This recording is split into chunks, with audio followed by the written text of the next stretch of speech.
Our program today is new member profiles and seasoned member profiles. Our first two presenters are new members. They are members of the STARS class that recently graduated and got their blue badges. There were 14 in the class.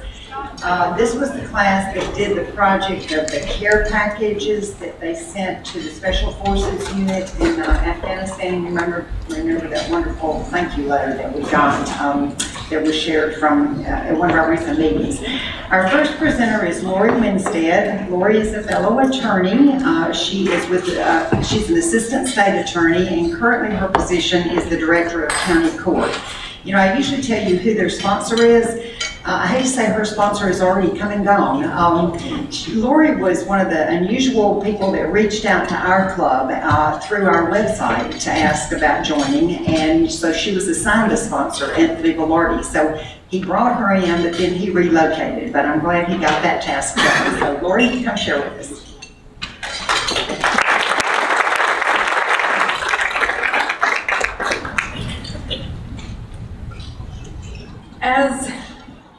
Well, she actually gave my first intro. I'm Lori Winstead. I'm the director of county court. But that's kind of the end of the story. So I'm going to tell you how I became the director of county court, or a lawyer in general. I am the daughter of Karen and Randy Moore.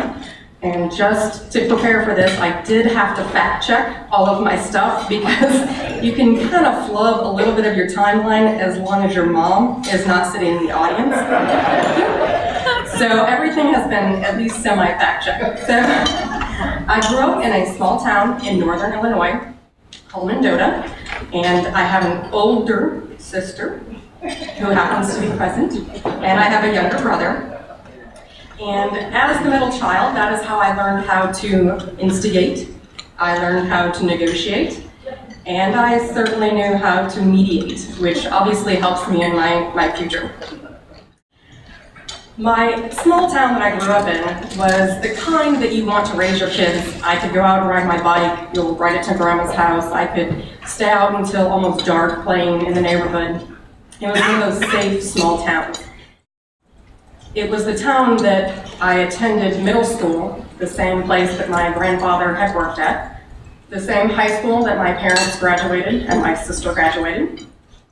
Both my parents owned their own business in the town, and when it became my turn to be in the local town pageant, my dad was the president of the Chamber of Commerce. So this small town is the kind that knows your name, but more importantly, they knew who my parents were. So it was one of those that you better watch your P's and Q's, because they know who you are. I enjoyed that small town, but wanted to get a more broad aspect of what was going on. One of the ways my parents taught me was music. Music was a big, important thing in our life. My grandfather played an instrument in World War II in the military band. Both my mom and my dad played instruments in band. So it was only natural that we all, as the kids, had to play an instrument. In first or second grade, I started playing the piano. And I played piano throughout high school. In fifth grade was when I was able to decide which instrument I wanted to play. So I decided to play the trombone. Now that's the one with the horn over here, and it has a big slide to it. And I wanted to play that one. So I told the band teacher, I am playing the trombone. And she said, no, you need to play the flute over here or the clarinet over here.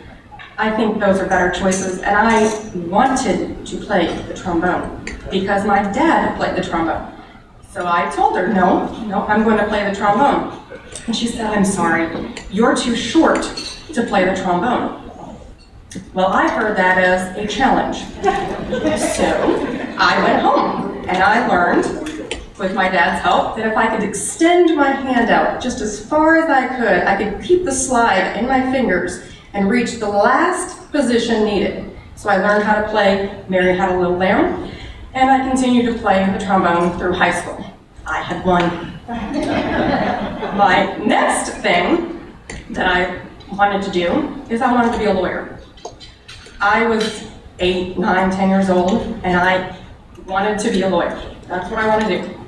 So my mom, who has dealt with a lot of my arguing and my persuasive attitude, was able to connect me with an attorney in our small town. And what I was able to do is I came up with questions and I asked this attorney many different questions, and I still have the questions that I came up with when I was 8 or 9. And this kind of indicates what a 8 or 9-year-old is thinking. But one of my questions to the attorney, do you have to pay to go to court? My next question, how long do lawyers have to go to school? And I have that down as my second question, but apparently later in life it became very important because the answer was 7 years. It was very important to me as a high school student, but I'll get back to that. Then it was, what do they study? What do they do all day? What do they have for lunch? I'm not really sure. But do I have good enough grades now, as a 9-year-old, to be a lawyer in the future? Where do I go to school as a lawyer? Do all lawyers have to go to school? Yes. Do all lawyers have to go to court and fight like the TV lawyers? Do I have to be a lawyer like Matlock? I can only hope. How long do they have to stay in court? How long do they have with their clients? And what kind of law can they be practicing? So those are my questions. At 16 was the time that I could get my plastic independence. But my parents decided that the only way I would get that independence was if I was able to show responsibility. And their idea of responsibility was to work for my dad for the summer before I turned 16, my sister's nodding up here. At the time, my dad owned a construction company. So the summer before I turned 16, I worked for him at his construction company. My first job was to take a trailer load of gravel, shovel that into a wheelbarrow, wheel that through the customer's garage, dump it out in their patio area, rake it out, and then go back and do that all day long. I can guarantee that made me go to college. That one day, no questions asked. I know I went home and by 4:30 I was sleeping on that miserable day, but I made it through, and obviously I have my driver's license, but that showed me through my parents what kind of hard work is and where I want to be in the future.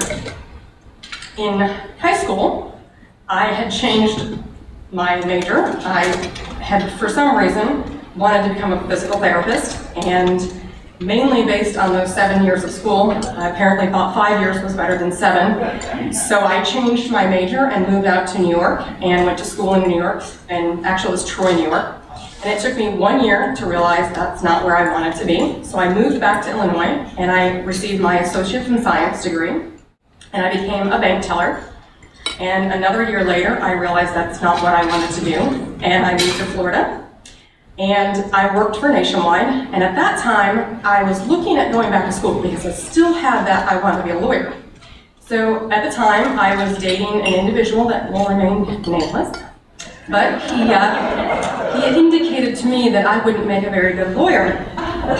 So that was challenge number 2, and I clearly got rid of him, but then I started at Polk State College. And I had to start again because the requirements down here, so I have my associate's in arts from Polk State College. I then went to Florida Southern, met my future husband, and I have a degree in business, and I went to law school. At law school orientation, they said, there are a few things that you don't want to do in law school, and that would be major life changes. Don't get married, don't have kids, don't make big changes. I probably should not have taken that as a challenge, but I did. So here it comes again. Between my first and second year, I married my husband. And so when I started back to law school, I was a wife and a stepmother to an 8 and 11-year-old, and I was a second-year law student. Made it. So I did graduate, and I did get what I wanted. I became a lawyer, and I started at the state attorney's office. So I was married to my husband for 6 years before I had my daughter. Now the 5 years prior, my mom, I believe, was trying to avoid doing the challenge thing because it had worked so well in my past.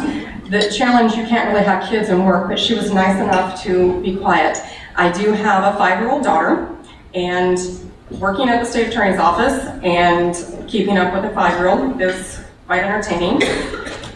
The time at the state attorney's office, I started in misdemeanor, which is what I supervise now, but after misdemeanor, I went to felony, and after felony, which is the general felony area, I went to special prosecution, and for 6 years, I prosecuted white-collar crime, which are the thefts of over $100,000, and I did that for 6 years. After that, I became the assistant felony director, and now I am currently the director of county court, so I supervise all the new attorneys, and I have also handled a first-degree homicide, so I have done the whole gamut of trial attorney work at the state attorney's office. That's it. Thank you.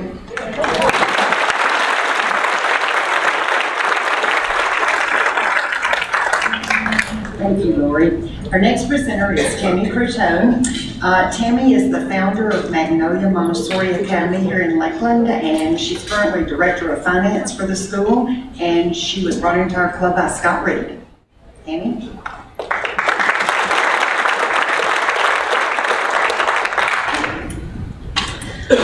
Hello. I'm a voracious reader and I love stories of all kinds, so the Rotary meetings where we hear people's history are actually some of my favorites. Hopefully mine will at least be interesting to you. I grew up in northern Wisconsin in a little town called Rice Lake, home to approximately 8,000 people, and we were the big town. I have 3 stepbrothers and a half-brother and tons of aunts and uncles and cousins there. In 1979, my parents decided to invest in the new health club craze. And they went into business with my uncle and built a company called Rice Lake Racquetball Club. Unfortunately, interest rates in that era were about 20%. And it was difficult for new businesses, so unfortunately it failed. And we, in somewhat shame, moved to Florida to start over in 1982. I took early graduation at my high school. I was 16, out of high school and working. Meeting friends my age was challenging, so after a few years of floundering, I thought a good way to solve my problems would be to get married. So I got married at 19, and I got divorced at 23. There was no children, but I did find a job I really liked. I started working for a company called Tyler Business Systems in Clearwater when I was 22. It was a business and accounting system for big ticket retailers like furniture and appliances. My job was to travel to these businesses, teach their employees how to set up and use the system. I traveled all over the United States, Canada, and Puerto Rico for 4 years. I traveled so much that when I did wake up at home, I'd take a few minutes to figure out where I was. But it was a great education. I was involved with the inner workings of hundreds of businesses. And so then at 26, I became involved with a man 15 years older than myself, and we started a marketing sales company together. But he controlled everything. And by the end, I was not allowed to visit my mother without calling him every hour. And I've been asked, how did someone like you get in a situation like that? And I will say it happened slowly. Each small request seems normal until you look back after 5 years and you realize, how did I get here? But then that's how I ended up in Lakeland. I moved home to be with my parents, and I wasn't expecting to stay in Lakeland. I thought I'd get here, I'd stay a few months and get my bearings. I was 31, I was not sure what the future would hold. I was working as a business consultant, but I had no friends in Lakeland. So I saw this was 1996. I saw this little Irish pub that had just opened, and it seemed popular. So I drove down and I sat in front on a Friday night for half an hour, getting my courage to walk in. I made myself a deal, walk in, have a drink, and you could leave. Providence then stepped in. From that night, I met some of the best friends of my life. Seems there was a whole group of 20s and 30s people in Lakeland who were really fun to hang out with. President Jack and Holly actually had their first date at a pool gathering at my house. I met Lee Wall and started business systems consulting associated with Wall Foss Financial, and I worked with a young punk named Nate Dunham. I backpacked through Europe, I raced mountain bikes, I started investing in real estate, remodeling a house for myself. In short, I was having the time of my life. When I was 34, I met Chad England at Home Depot. I was finishing my house. He was working with his brother on some rental properties, and we started dating. It was tumultuous, to say the least.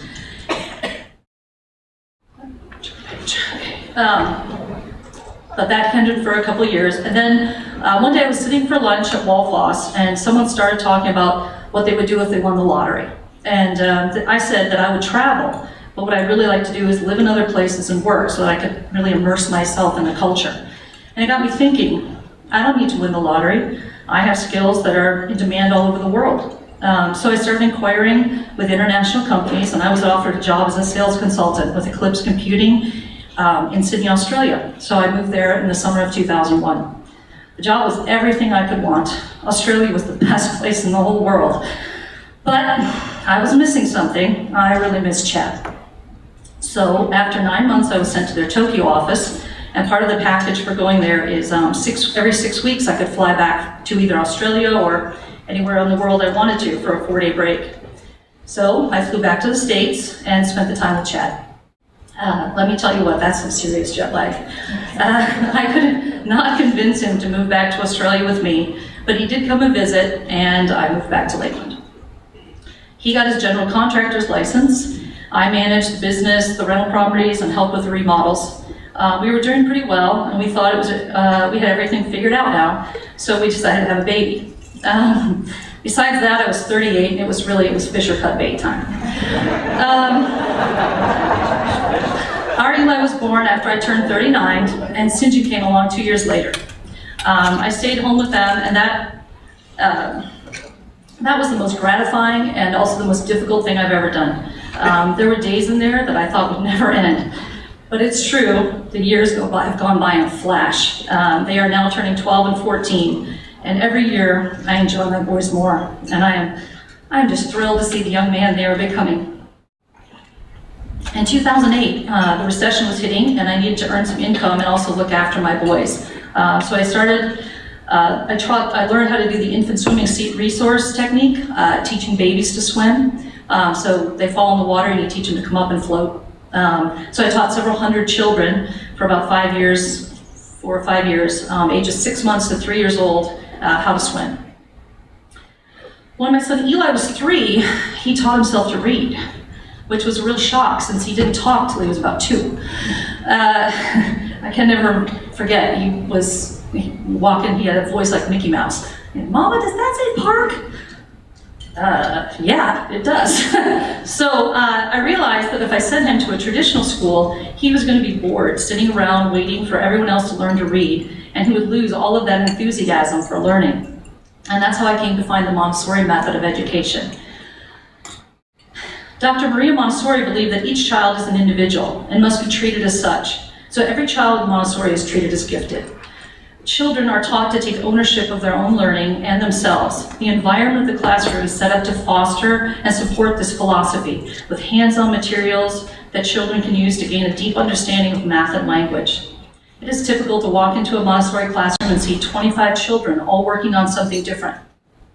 At its heart, Montessori views children not as empty vessels which need to be filled with information, but as a natural part of the world. Like a plant, if given the right environment, they will thrive and grow and become what they're meant to. I was fortunate enough to get Eli enrolled in Lakeland Montessori, and he thrived. And people would ask me about where he went to school, and I would say, it's great, but you'll never get in. They have 1,000 kids on the waiting list, and the school is small. And Lakeland Montessori had no expansion plans at the time. So my husband said, well, why don't you start your own Montessori school? Which I replied, no, are you crazy? You know how much work that would be? But the idea stuck. And I started talking to a couple of friends about it, and we decided to give it a go. We wrote our charter and submitted in July of 2012. It was approved in October. Now we actually had to open the school. We had a beautiful location. The educational building for Chapel in the Grove was perfectly located on New Jersey Road. The building itself, however, needed a lot of work. Again, Providence stepped in. We had lots of volunteers to paint and clean. Windows and doors were donated. Obviously, with my husband, a general contractor, we had contacts for redoing lighting and bathrooms. It was a monumental task. Most schools get a $400,000 startup grant, and we did not get that. So we did garage sales, and we scavenged in the Polk County warehouse for materials. And Rotary South actually made shelves for us. In 2013, August 2013, we opened, and we had 111 kids. We now have 130. We hope to get a little bigger at this location. That's my current project. I think my background gave me a unique ability to manage all of the diverse aspects of running a school. It was never boring. It fulfills me to help my staff help these kids. So if you're interested, come visit. It's really pretty extraordinary. Thank you.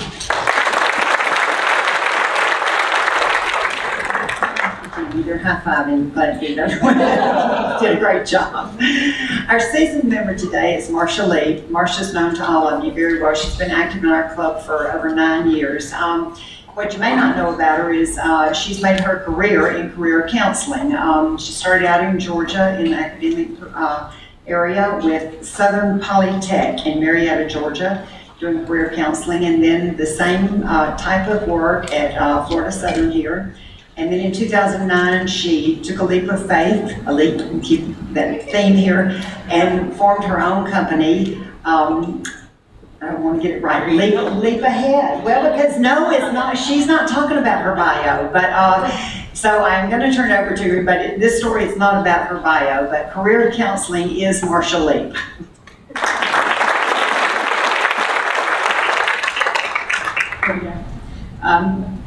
Wow. I picked what I wanted to talk to you about today, but I feel like it's very lame compared to our two speakers. I didn't want to tell you all about my bio because you can read that on my website. You can read it all over the place. So I wanted to tell you about a couple of experiences that I had that shaped my life and made me who I am. So that's what I'm going to talk to you about today. The goal is to let you know a little bit about me as a person. I'm Marsha Dawn McCrary, born early in the morning in Americus, Georgia. They call me Little Miss Morning. Americus is the home of the Grand Windsor Hotel, if you've ever had an opportunity to go to Americus. Whoops. I'm the oldest of 3 kids, Marsha, Dolores, and Stuart. You can see our Scotch-Irish background with the red hair and blue eyes and the fair skin. Parents, Jack and Joyce. They did their best to raise us as well as they could. I love these pictures. They stayed married for almost 51 years before my dad passed away. They were great parents, gave us lots of love and lots of opportunity as kids. And you can see that I talked with my hands and my mouth was always open as a little girl. And I was a Brownie and a Girl Scout, and I loved going to Girl Scout camp. It was one of the most fun things that I ever did. So I learned a lot in Girl Scout camp that stayed with me today. When I was a little girl, I thought I wanted to be a veterinarian. I know probably quite a few of us in the room thought we wanted to be veterinarians growing up, but I really enjoyed my pets and started early. The 2 ducks in the pool came about when a little boy brought a box of ducklings to school one day when I was in the 8th grade, and he was selling them for $1. And my brother bought one, and I bought one. We didn't know the other one had bought a duck. We took them home. They ended up being male and female. We had lots of little ducks around we did live out in the country, so that was a good thing, but we did have great experiences with those ducks growing up. They were mallards. Beautiful mallards.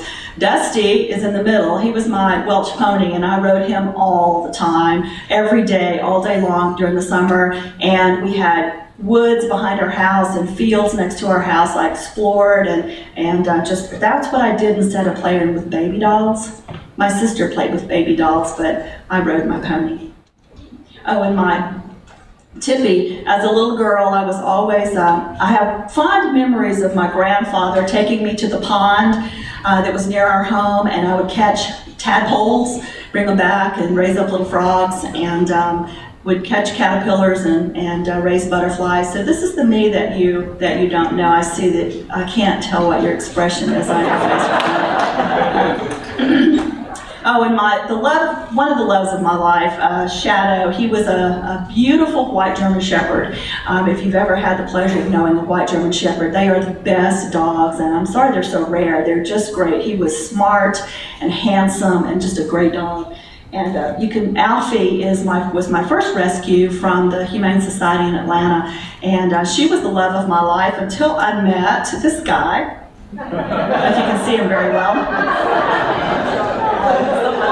Is that just not a perfect picture? And of course we got married, and it was a great he was a great husband, and we were married for 16 years before he passed away in 2006 from an acute aortic dissection. We had lots of fun during those 16 years, and I still do. One of the things that we did a lot was participate in Florida Southern College student activities, especially with faculty and staff. And you may, I don't know if you can see the Mike Denham is on the far left, and he spoke to our club a couple of years ago on some history books that he's written. He's runs the historic department at Florida Southern. But we like to play in the water. We found all kinds of opportunity in Florida to stay in the water as much as we could. We were always looking for challenges. Every time there was a lot of rain, we looked for white water. Tried to find some, and would camp out, and we got ourselves in trouble sometimes, but we always got we had to go back and get canoes that were wrapped around trees, and sometimes we had to walk through cow pastures trying to figure out how to get out of there because we couldn't go down the streams. But it was a lot of fun, and it was great team building with the faculty and staff at Florida Southern, and it helped me to be who I am today. Dr. Burnett was the leader of the pack, if you know Dr. Burnett from Florida Southern Psychology Department. And I learned how communal bathing from camping also was something that I learned and had to learn how to do. And then Bunky came along. Bunky fell out of the tree in the front yard, and he didn't have any hair. She ended up being a girl. So I did what I wanted to do. I raised this little squirrel, got up every 2 hours and fed her and raised her up. Our goal with Bunky was to acclimate her back to the wild, which we knew would be a challenge, but we planned it along the way. And sure enough, as she grew up, we acclimated her back to the wild. They don't know how to climb trees. When they're little, they have to learn all that. Their footing is not very sure. It was very much of a learning experience raising this little squirrel. She loved the dog. She would ride around on the back of the dog's back, and she was just, it was a hoot. I can tell you all kinds of stories, but I'm not going to right now. But I did learn one thing from that. I don't ever want to raise another squirrel. It was a lot of fun, but it's a lot of hard work. So I have a favorite friend now. If you are aware of Joan Waters in Auburndale, she has a wonderful rescue where she takes in all the little squirrels that I find in my yard now. They all go to Joan. It's great, but it's just a lot of work, and you got to do it right, and too much time right now. Then along came Peep. Peep on the left, or on the left. When I was at work one day at Polk Works, standing by my car, this little duck came hopping up on my feet.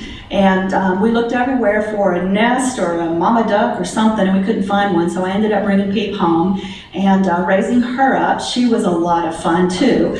The very next day after I found the duck, somehow or other a little kitten found its way to the parking lot of my work, and people were making fun of me because I took the duck home, and so they were saying, "Oh, take the cat home, Marsha. Come on, take the." And nobody was going to take this little cat home, so I ended up taking the cat home. Of course, David was like, "We are not keeping his cat." But Spanky ended up being the best cat I've ever had. And Peep and Spanky were best friends. They loved each other. They grew up together. They played. They wrestled. They explored the cul-de-sac together. People would send me pictures, email me pictures, and show me, that they were at their house doing something, getting into trouble. So I don't know if you can see these pictures, but on the upper left, Peep and Spanky are hanging out on the picnic table. And down below, Spanky and Peep are in Peep's cage, or where she roosted at night. The top one on the right, they're at the back door. They're, wanting to come in or get us out or something. They were both begging, and then they're in the yard down below, just kind of hanging out. They were best buds. Here they are at the pool. No fun. Anyway, those are great times. And cats you don't pick cats, sometimes they pick you. And so these are 3 other feline fur babies that showed up in our backyard. Precious, isn't she beautiful? The big Persian, just a gorgeous cat. And then Tux and Felix, just my babies. They're just really great. I know that y'all are just going, what is she talking about all these pets for? But anyway, Blondie was our lab, and she was our wonderful lab, and she found Bo, the white kitty. Blondie and I were going for a long walk one day, and there was a noise that Blondie wanted to check out. She didn't want to go anywhere. She heard this little kitten in the bushes, and so I had to go over and, get the kitten, and I went around to see if it belonged to anybody. Of course it didn't. And so it ended up at my house. And, but Bo turned out to be a gorgeous cat. He and Blondie were buds. And they loved each other. They laid all around each other, and so they became fast friends. So that's the story of my life. And what I really want you to know about me is that I can harvest a field of potatoes. I can survive treacherous terrain, and I can tame wild animals.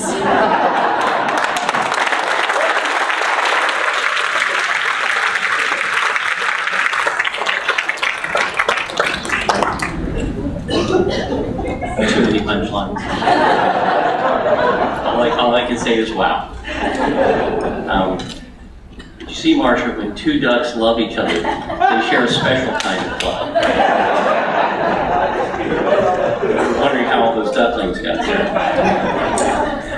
Well, as always, the new member and season member profiles are just the best program we have. I'm so glad, and we're so blessed to have so many new people coming into the club, and it's great to hear where everybody comes from, and I think it's the different temperaments, talents, and convictions of the people that join this club that make it the special organization it is. So thank you all for sharing.